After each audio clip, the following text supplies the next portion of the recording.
Hər dövrün öz qəhrəmanları var.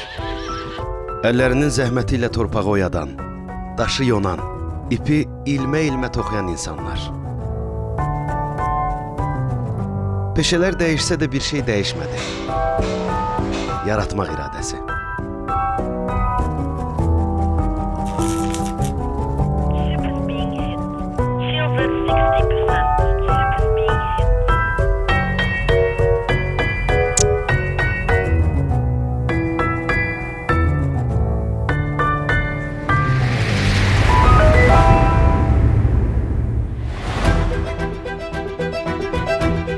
Biz azadıq, biz müstəqilik, biz sərbəstik, biz heç kəsdən asılı deyilik, biz özümüz öz taleyimizin sahibiyik.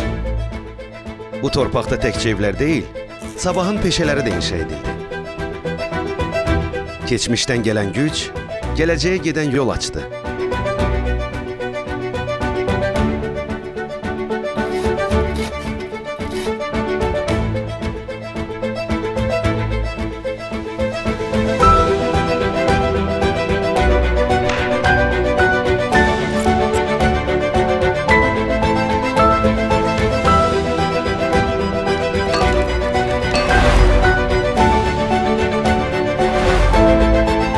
Bugün gənclər gələcəyin peşələrini yaradır.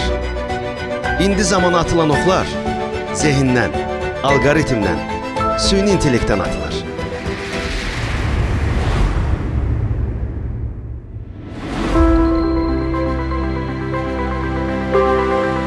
Dördüncü sənaye inqilabında Azərbaycan lider olmalıdır. Və indi bizi daha böyük bir dünya gözləyir. Artıq gələcəyin peşələri qapımızdadır. İndi Azərbaycan qlobal dialoqun məkanına, ritminə, mərkəzinə çevrilib.